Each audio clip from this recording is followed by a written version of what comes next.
우리 부부신도회 신앙적으로 잘 성장하고 주님을 섬길 수 있도록 늘 기도해 주시는 여러분 되시기를 소망합니다. 오늘은 환경주일이라고 합니다. 환경주일. 환경주일은 해마다 6월 첫 주일이 환경주일로 정해져 있습니다. 그래서 한국 교회가 창조 세계를 생각하면서 예배를 드리는 날, 이것이 환경주일의 의미입니다. 우리가 잊고 지냈던 환경의 중요함들을 요즘 많이 느끼죠. 그러면서 또 경각심도 갖게 되고, 한국기독교교회협의회와 기독교 환경운동연대가 지난 5월 26일에 서울 제1교회에서 제37회 환경주일 연합예배를 드리게 됐습니다.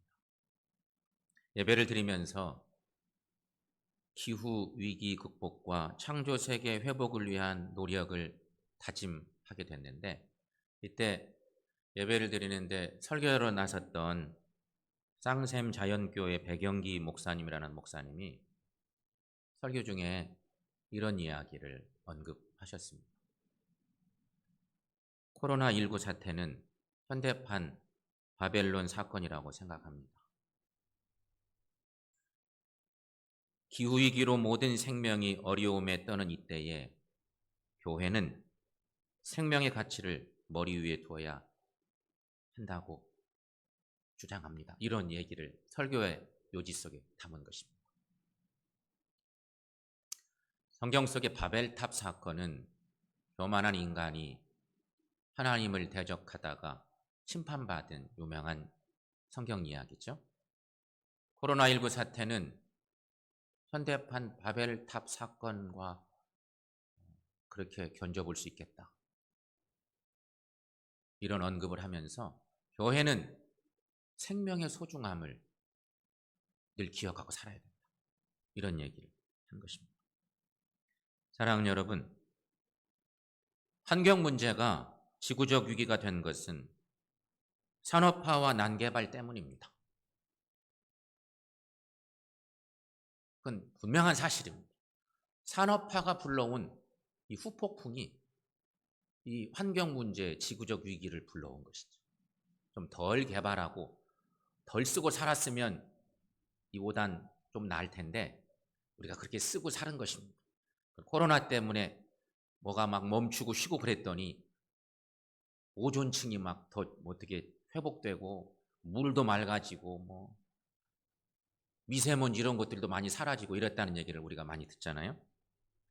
그런데 여러분, 표면적으로는 그렇지만 이보다 더 안타까운 것은 기업의 이윤 창출을 위해 모든 산업 분야에서 원칙을 무시하고 가짜, 즉 불량품을 쓰기 때문에 생깁니다.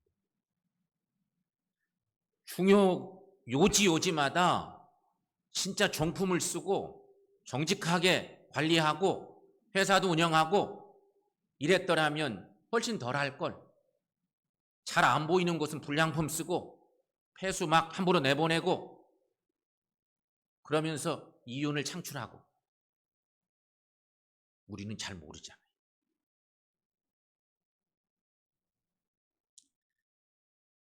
그런데 여러분, 세상에는요, 사람도 사물도 진짜와 가짜가 있습니다. 의사, 진짜 의사 있고 가짜 의사 있습니다. 가짜 의사는 뭐라고 그래요? 돌팔이, 이렇게 얘기합니다. 경찰, 기자도 진짜 경찰 있고 가짜 경찰이 있습니다. 가짜 경찰 행세하면서 사람들 혼란에 빠뜨리고, 진짜 기자는 모든 언론의 핵심 아니겠어요? 그래서 세상에 여러 가지 어두운 면도 밝은 면도 비춰줘야 되는데 가짜 기자 심각합니다. 유튜브에 요즘 정말 가짜 기사 얼마나 많이 나오는지 몰라요. 유튜브도 우리가 잘 선별해 봐야 되는 이유가 거기 있는 거예요. 목사, 목사도 진짜 목사, 가짜 목사 있을 수 있습니다. 아까 의사, 돌팔이 이런 표현하지만 목사도 가짜 목사는 돌팔이 목사라고 하나 그때는 뭐라고 그래요? 사이비 목사라고 흔히 그렇게 얘기합니다. 여러분 그렇다면 목사 얘기했는데 신자들은 어떨까요? 신자는 어때요? 신자도 진짜 신자 있으면 가짜 신자도 있을 거예요. 분명히 있습니다. 가짜 신자. 분명히 가짜 신자 있어요. 사람만의 얘기가 아닙니다. 사물도 마찬가지입니다.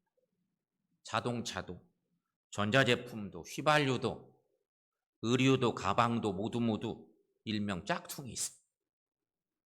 겉으로 볼 때는 정말 명품 같은데 이거 사서 몇 번 써보면 가짜 명품 가방 금방 들통나는 거죠. 자동차, 휘발유 뭐 말할 것도 없습니다. 시장에 가서 먹거리를 사려고 하면 이게 진짜인지 가짜인지 심각하죠. 결론적으로 가짜의 특징은 뭘까요? 진짜가 이 정품인데 가짜, 이 짝퉁, 가짜의 특징은 사람에게 손해를 줍니다. 그게 문제입니다.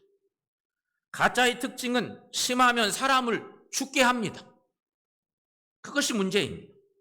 여기에 심각성이 있는 것입니다. 사람도 사물도 가짜는요, 사람이 사는 공동체를 병들게 하고 죽게 만든다는 것입니다. 사진 하나 올려볼래요? 멋진 보리밭 풍경인데 오늘 말씀에 보면 좋은 씨와 가라지의 비유 얘기입니다. 오늘 본문의 말씀 우리가 잘 아는 말씀입니다. 이 말씀을 읽다 보면 여기서도 우리는 이게 진짜와 가짜를 생각해 볼 수가 있습니다. 좋은 씨는 농부가 얻고자 하는 알곡입니다. 농부의 마음속에는 항상 좋은 씨, 알곡, 추수 이런 것들을 꿈꾸는 거죠. 그러나 여러분, 가라지는 농작물 주위에서 자라는 일종의 잡초입니다. 이 가라지는 자라는 모양이나 잎의 생김새가 곡물에 자라는 생김새와 거의 똑같답니다. 여기 사진을 올려놨죠? 보리와 밀 그리고 가라지. 농사한 지는 우리들은요 거의 모를 겁니다. 처음에 저만큼 자라나도 잘 모르고요. 더군다나 성장하는 그 초기에는 더더욱 알 수가 없는 거죠. 그런데 여기서 한 가지 궁금한 점이 생깁니다. 농부가 좋은 씨를 뿌리는 것은 당연하겠죠. 농부가 썩은 씨앗, 생명이 없는 것 같은 아주 말라깽이 씨앗을 뿌리는 농부는 한 사람도 없습니다. 그리고 가을을 기대하겠습니까? 모든 농부는 가장 좋은 씨앗을 뿌리게 되어 있습니다. 그런데 도대체 가라지의 씨앗은 누가 뿌렸는가 하는 것이. 농부는 좋은 씨를 뿌리고 그냥 기대하고 마음을 쏟고 있는데 가라지는 누가 뿌렸냐? 오늘 주님은 25절 말씀에서 말씀합니다. 여러분 거기 함께 읽어보겠습니다. 사람이 잘 때 그 원수가 와서 곡식 가운데 가라지를 덧뿌리고 갔더니. 아멘. 그러므로 좋은 씨 뿌린 농부는 하나님이라고 한다면 가라지를 뿌린 자는 원수입니다. 원수, 마귀. 그렇다면 여러분, 마귀는 언제 가라지 씨앗을 뿌렸습니까? 사람들이 다 자는 밤에 와서 몰래 뿌리고 갔다는 것입니다. 여러분, 좋은 씨는요 낮에 공개적으로 뿌려서 사람들이 다 알고 있습니다. 좋은 씨를 뿌리는 농부가 밤에 이렇게 씨를 뿌리는 일이 없어요. 날씨 좋을 때 아주 사람들이 다 보는 자리에서 뿌려도 기분 좋게 뿌리게 되어 있습니다. 그런데 가라지는, 이 원수가 뿌리고 간 가라지는 밤에 사람들이 잘 때 몰래 뿌리고 간다는 것입니다. 그러다 보니 사람들이 나중에 놀라는 것입니다. 못 봤거든요. 봤으면 괜찮은데 못 볼 때 뿌리고 갔습니다. 그러므로 여러분, 이 말씀을 우리는 우리의 영적인 생활 측면에서 해석해 볼 필요가 있다고 생각합니다. 우리가 하나님의 나라의 백성이 되었다면 그냥 행복했으면 좋겠습니다. 그렇죠, 누구나. 하나님의 백성, 성도가 되면 행복한 신앙생활하고 싶은 것이 우리 마음의 소원입니다. 처음에 교회 나오는 사람들은 누구나 이런 기대를 하고 옵니다. 하지만 교회 나왔다고 모두 다 행복하고 기쁠 수만 있을까요? 여러분 어때요? 신앙생활하면 모두가 다 행복했으면 좋겠어. 근데 그럴 수 있느냐 이거예요. 보통의 경우는 우리 마음에 하나님을 알만한 알곡, 하나님을 알만한 알곡, 천국 복음이 심어질 때쯤이면 꼭 마귀도 극성을 부리기 시작합니다.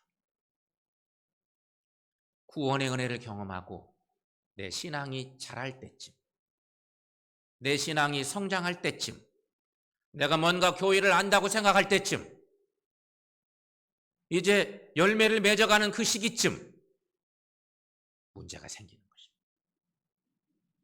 마귀들은 우리가 미처 의식하지 못하는 때에 우리의 심령에 심겨진 알곡 옆에 거짓 평안의 가라지씨를 뿌리고 갑니다. 그러면 예수 믿기 전에는 없었던 갖가지 시험과 유혹을 받게 되는 것입니다. 이때쯤 교회 조금 다닌, 이제 어느 정도 신앙생활 하고 있는 그런 성도들이 이렇게 말하죠. 예수 믿으면 복이 쏟아진다고 하는데 뭐 그렇지도 않네. 왜 이렇게 힘든 일이 자꾸 생기는 거야? 이렇게 생각하는 거죠. 그러나 여러분, 여기서 꼭 기억할 것이 있습니다. 하나님의 복은 끝까지 믿음을 지키는 자에게 오는 것임을 꼭 기억하고 인내하며 살아가시기를 축원합니다. 좋은 씨와 가라지는 꽃이 피고 열매를 맺을 때까지 함께 자라야 합니다. 그리고 결실할 때 비로소 서로의 정체를 드러냅니다. 열매 맺는 시기가 되자 가라지는 한순간에 드러납니다. 좋은 씨는 꽃이 피고 굵은 열매를 만들어 가는데 열매 맺을 때쯤 되니까 가라지는 다른 꽃을 피울 뿐만 아니라 주인이 기대하는 탐스러운 열매를 만들지 못합니다. 자연스럽게 드러나게 돼 있는 거예요. 이때쯤 돼요. 그렇다면 여러분, 열매를 맺는 자들이 누구일까 하는 것입니다. 주인이 우리로 하여금 열매 맺기를 소원하시는데 열매 맺는 사람이 누구냐 하는 것이. 씨 뿌리는 자의 비유의 마지막 본문, 마태복음 13장 말씀이 오늘 우리가 본 본문은 한 중간쯤 말씀부터 읽었는데, 유명한 마태복음 13장 1절부터 그 유명한 씨 뿌리는 자의 비유 말씀이 시작돼요. 천국 복음의 비유 말씀인데, 이 씨 뿌리는 자의 비유의 마지막 23절, 그 해석 부분 23절 말씀에 중요한 말씀이 들어있어요. 거기 보면 열매를 맺었다는 것은 깨달았다는 것과 동의어로 사용되고 있는 것을 볼 수가 있습니다. 열매를 맺는다고 하는 것은 깨달았다고 하는 신앙의 깨달음과 연결시킨다는 거죠. 여러분, 23절 오늘 본문 바로 앞절의 말씀인데 23절 말씀 함께 읽습니다. 좋은 땅에 뿌려졌다는 것은 말씀을 듣고 깨닫는 자니 결실하여 어떤 것은 100배, 어떤 것은 60배, 어떤 것은 30배가 되느니라. 아멘. 사랑하는 여러분, 말씀을 듣고 깨닫는 은혜가 있기를 축원합니다. 그래야 신앙생활 잘할 수 있어요. 설교 시간에 귀 닫고 마음 닫고 이렇게 눈 감고 있기 시작하면요, 신앙은 성장하기가 어려워. 그래서는 말씀 듣고 깨달을 수가 없어. 말씀 듣고 깨닫는 것이 확실하면 우리는 변화될 수 있습니다. 따라서 깨닫는 것이 중요합니다. 그런데 여기 잊지 말아야 할 것이 있습니다. 주님 앞에서는 깨닫는 자와 못 깨닫는 자만 있습니다. 왜냐하면 여러분, 하나님의 말씀은 생명의 말씀이에요. 진리의 말씀이에요. 그러니 그 말씀을 듣는 사람들 중에 깨닫는 부류가 한 부류 있고 전혀 못 깨닫는 부류가 또 한 부류 있어요. 중간에 긴가민가 하는 사람은 없다는 거예요. 일명 회색 분자는 있을 수가 없다는 것이죠. 여러분 이걸 기억하셔야 돼요. 성경은 이것을 용납하지 않는다는 거예요. 계시록 3장 15절 16절 말씀, 거기 보면 주님께서 유명한 라오디게아 교회에 하셨던 그 유명한 말씀을 만날 수가 있습니다. 거기도 함께 읽어보겠습니다. 너희가 차든지 뜨겁든지 하라. 미지근하여 뜨겁지도 아니하고 차지도 아니하면 내 입에서 너를 토하여 버리리라. 아멘. 이 말씀은 회색 지대를 인정하지 않으시겠다는 주님의 강한 의지적 표현입니다. 그러므로 여러분, 우리 모두는 천국의 비밀을 깨닫는 은혜가 언제나 있기를 축원합니다. 그렇다면 여러분, 누가 알곡이고 누가 가라지냐 하는 것입니다. 누가 알곡이냐? 단순히 교회에 다니는 사람이 하나님의 백성이고 교회 밖에 있는 사람들은 마귀의 자녀들입니까? 일반적으로는 맞지요. 하지만 반드시 그런 것도 아닙니다. 교회 안에도 얼마든지 양의 탈을 쓴 늑대가 있을 수 있다는 것입니다. 그리고 동시에 교회 밖에도 지금은 아니지만 곧 하나님의 백성으로 교회에 들어올 사람들이 있기 때문인 것입니다. 문제는 진짜와 가짜가 겉으로 보아서는 너무 비슷하고 열매 맺는 시간까지 같이 간다는 것입니다. 열매 맺기 전까지는요, 알아보기가 어려워요. 오늘 말씀에서 종들이 밭에 가라지가 있는 것을 발견했습니다. 아주 그래도 너무 다행스러운 일이긴 해요. 주님의 나라의 일꾼들이 주님의 밭에 보니까 가라지가 있는 것을 발견한 거예요. 깜짝 놀라서 돌아왔어요. 그리고 주인님께 말해요. 주인님, 이 가라지를 뽑아버릴까요? 그랬더니 주인이 말합니다. 가만두어라. 가라지를 뽑다가 곡식까지 뽑을까 걱정이구나. 주님의 마음. 그러면서 주인은 추수 때까지 기다리자고. 주님이 그리 말씀하시죠. 그렇다면 여러분, 추수 때가 언제입니까? 추수 때는 여러 가지 얘기할 수 있겠습니다. 추수 때가 우리에게 매우 소중한데 추수 때가 언제인가? 첫째는 세상 종말의 때입니다. 우리 주님 다시 오시는 날입니다. 모든 사람들이 선악간에 행한 일로 하나님 앞에서 심판받을 때입니다. 동시에 또 한 가지 생각할 것이 있습니다. 추수 때는 언제냐? 열매 맺을 때입니다. 열매 맺는 때. 그때는 아무리 가라지가 알곡 흉내를 낸다 해도 이내 가라지라는 것이 밝혀지는 때입니다. 사실 그들은 이전에도 가라지였습니다. 다만 이때 드러나는 것뿐인 것이죠. 가라지는 결국 지옥불에 던져진다고 주님이 말씀하셨습니다.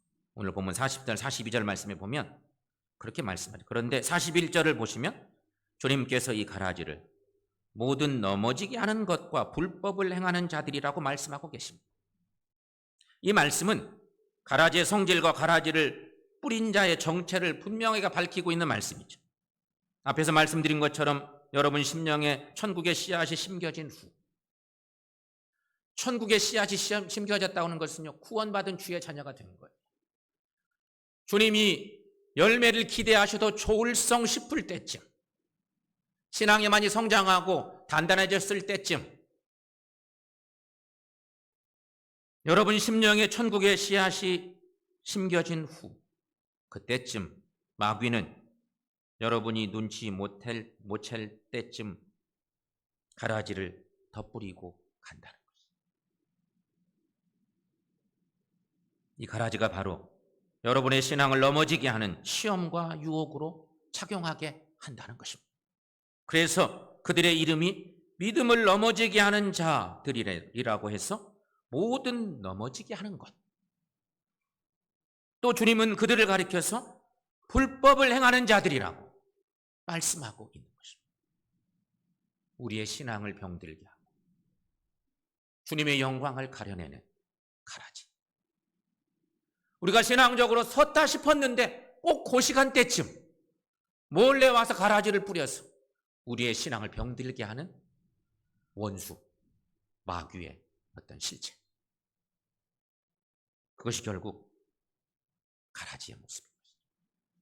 반면에 알곡은 43절에서 의인이라고 칭하고 있습니다.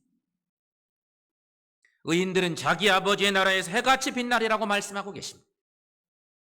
이 땅에서 늘 하나님을 예배하고 살아가는 성도들은 아버지의 나라에서 영원히 해같이 빛나는 영광된 삶을 살게 될 줄로 믿습니다. 주목할 문제는 모든 넘어지게 하는 것과 불법을 행하는 자들. 이들은 알고가 비슷한 줄기와 잎사귀의 모습을 하고 있습니다. 그럼에도 불구하고 사람들을 넘어지게 하고 불법을 행하는 자들이라는 것이죠. 이는 하나님 앞에서 명백한 불법입니다. 가짜이고 이단입니다. 이들의 문제는요, 사람을 해칩니다. 이들의 문제는 사람을 죽게도 한다는 것입니다. 인간적인 생명을 죽게도 하지만 영적인 생명을 죽게도 하는 아주 못된 놈들이, 하나님이 정말 싫어하는 사탄 마귀, 원수인 것이죠. 그러므로 여러분, 오늘 환경주일에 하나님을 예배하면서 우리는 우리의 영적인 환경을 좀 들여다볼 필요가 있습니다. 오늘 그리스도인이 된 우리들의 영적 환경을 생각해 볼 필요가 있다는 것입니다. 내가 신앙적으로 섰다 싶은데 이때쯤 열매 맺어야 된다고 생각할 때쯤 우리를 시험에 빠뜨리는 것들이 가라지라고 하는 거예요. 이단이라고 하는 말 우리가 많이 듣죠. 이단은 헬라어로는 이런 의미들을 담고 있습니다. 멸망케 하는 의견, 거짓된 가르침, 분리, 당파, 분열을 일으키는 자들, 이런 의미를 담고 있습니다. 이단 그러면 우리는 종교적으로 이상한 공동체만 생각하지만 그들의 본성이 그런 거니까 이단이라고 하는 거죠. 이단의 원래 어원적 의미는 이런 의미를 갖고 있습니다. 성경에 나타난 다른 표현들을 말하자면 우리가 잘 아는 것처럼 거짓 예언자, 적그리스도, 무서운 일이 남을 분열시키는 사람, 교회 공동체를 분열시키는 모든 세력들은 사실은 이단이에요. 사람의 마음을 하나님을 향하지 못하게 하는 것, 이런 것도 이단의 세력들인 것이죠. 그렇다면 여러분, 우리가 오늘 환경주일에 우리의 영적인 환경을 좀 들여다보자 그랬어요. 이단과 사이비종교의 특징이 뭘까요? 우리가 잘 아는 것처럼 몇 가지 확인하고 갈게요. 첫째는 성경만이 신앙생활의 표준이라는 권위를 부정합니다. 여기에서 문제가 생깁니다. 성경은요, 여러분, 우리에게 주신 영적 최고의 계시물입니다. 여러분, 이 사실을 믿습니까? 이게 중요한 것입니다. 성경 말씀이 하나님이 우리에게 준 최고의 계시물이에요. 이 이상 넘어가는 계시물이 있을 수가 없어요. 그런데 이단들은 꼭 성경만이 신앙생활의 표준이라는 권위를 부정한다는 것입니다. 그러면서 말하죠. 하나님의 직통 계시를 주장하며 교주를 신격화합니다. 성경 말씀도 귀중하지만 우리는 하나님의 직통 계시를 받은 사람들이야. 그런데 우리 교주님이 그거 받았어. 이렇게 얘기하는 거예요. 세 번째, 믿음으로 구원받았다는 교리를 부정하고 자신들에게만 구원이 있다고 주장하는 거예요. 교회 틀렸다고. 우리에게 와야 구원받는다고. 14만 4천 명이 들어가지. 주장하고. 뭐 이렇게 얘기하는 거죠. 또 네 번째, 종말론을 의도적으로 강조해요. 마지막 때가 곧 돌아오는데 빨리 준비해야 된다고 종말론을 은근히 강조하고 위협하고 그런 거죠. 다섯 번째, 자신들의 조직을 외부와 단절하고 폐쇄적으로 운영해요. 코로나 사태가 이런 조직 중에 유명한 조직을 드러냈어요. 그렇죠? 이단 사이비 정보는 어떤 것들이 있을까? 우리가 잘 아는 거죠. 쫙 올려보세요. 우리가 잘 아는 것들, 그냥 별로 설명하지 않아도 여러분 아실 거예요. 신천지. 이번 코로나19로 인해서 신천지 조직이 있는 건 알았지만 이렇게 엄청난지를 몰랐습니다. 그 중에 정말 많은 사람들이, 교인들이 갔어요.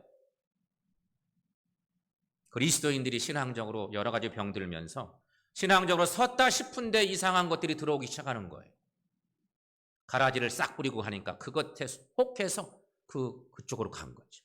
거기서 막 훈련받고 교회마다 신천지 때문에 힘든 그런 상황들을 겪고 있잖아요. 우리가 요즘 들은 것처럼 무료성경연구원이 신천지 안에 있어요. 이미 알고 있었잖아요. 복음방, 문화센터, 특별히 스터디 카페도 많이 운영한대. 요즘 젊은 청년들이 좋아하는 스터디 카페. 공부하는 독서실 같기도 하고 카페 같기도 하고 분위기가 좋아. 요새 카페에서 젊은 사람들 공부를 많이 해. 이들이 스터디 카페를 만들어가지고 거기 막 불러들이는 거예요.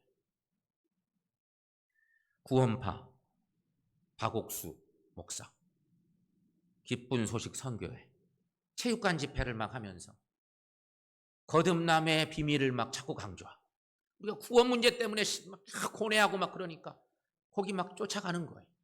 거기 가면 특별한 비밀이 있나 싶어서 가고, 구원론에 대해서 살짝 꼬여서 얘기하면 안 들어본 얘기를 듣게 된다고 해서 좋아하고, 이런 것들인 거죠. 하나님의 교회, 또 국제 크리스찬 연합, 통일교, 여호와의 증인 등등 이런 것들 이외에도 많죠. 여러분, 우리가 신앙생활하는 거 정신 안 차리면 이런 사람들한테, 이런 세력들한테 탁탁 넘어가서 문제가 생길 수가 있어요. 그렇다면 여러분, 이런 이단 예방 대책은 무엇일까? 많은 얘기할 수 있겠지만 두 가지만 말씀드리면, 건강성 회복이 필요하다. 요즘 면역력 얘기하고 막 그러잖아요. 영적 면역력을 키우는 것입니다. 그 중에 가장 중요한 거, 건강성 회복의 첫 번째는요, 따뜻한 사랑의 가정을 만드는 것입니다. 이단들이 가장 침투하기 좋은 포인트는 가정이 평안하지 못하면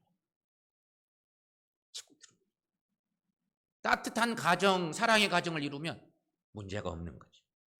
목회자와 성도들이 지속적으로 성경 공부를 하는 것이 필요합니다. 세 번째, 내가 섬기는 교회에서 성실한 봉사를 하는 것이 필요합니다. 교회에서는 봉사 안 하고 다른 데 가서 자꾸 봉사해. 그럼 이미 그 안에 위험성이 도사리고 있을 수 있어요. 네 번째, 성도 간의 믿음의 교제로 교회를 건강해야 된다는 것입니다. 다섯 번째, 이거 여러분 기억해야 될 것이 한 가지 있습니다. 하나님의 교회도 부족하고 미완성된 공동체임을 인식하고 사는 것입니다. 하나님의 교회는요, 하나님 나라 모형일 뿐이지 하나님 나라가 절대 아니에요. 목사도 부족하고 장로도 부족하고 권사, 집사도, 교우들도 다 부족해요. 완벽할 수가 없어요. 항상 시험에 들 수 있어요. 교회 공동체는 그런 거라고 하는 걸 인식할 수 있어야 됩니다. 하나님의 나라가 아니거든요. 건강성 회복, 이것이 필요합니다. 또 한 가지, 예방훈련이 필요하다는 것입니다. 성경에 의하면 마지막 때가 가까울수록 이단 사이비는 늘어나며 거기에 빠지는 사람들도 증가할 것이라고 말씀하고 있습니다. 성경은 분명히 말했습니다. 마지막 때가 이를수록 이단에 빠지고 신앙적으로 혼란에 빠지는 사람들이 많아질 것이다. 그 중에 내가 되면 안 되겠지. 이기는 사람들이 돼야지, 빠지면 안 되잖아요. 예수님도 말씀하셨어요. 마가복음 13장에서 너희가 사람의 미혹을 받지 않도록 주의하라. 그러므로 여러분, 진실로 가까이 할 것을 가까이 하시고 멀리 할 것은 멀리하는 믿음 생활 하시기를 축원합니다. 사랑하는 성도 여러분, 우리 하나님은 창조자 하나님이십니다. 우리 하나님은 생명의 주관자이십니다. 여러분 믿습니까? 생명의 소중함을 생각하는 이 귀한 주일. 하나님은 창조주이시고 생명의 주인이십니다. 그런데 하나님과 우리의 관계를 생각해 보면 우리는 하나님의 자녀들입니다. 하나님의 사랑받는 자녀들입니다. 그러므로 우리들도 생명을 사랑하고 생명길 걷는 우리 모두가 되시기를 소망합니다. 사랑 여러분, 건강한 영적 생활 하시기를 원하십니까? 그렇다면 이렇게 사십시다. 첫째는 오직 주님만 바라보십시다. 또 한 가지는 오직 하나님 말씀만 의지하며 살아가십시다. 그리고 마지막 천국 가는 그날까지 흔들림 없이 우리 하나님 열어주신 생명의 길을 걸어가는 우리 모두가 되십시다. 그러면 알곡 맺을 수가 있습니다. 주님이 기대하시는 알곡. 가라지는 절대 안 됩니다. 알곡을 맺으셔서 세상을 풍요롭게 하고 하나님만 높이는 삶을 사는 우리 모두가 되시기를 축원합니다. 기도하겠습니다.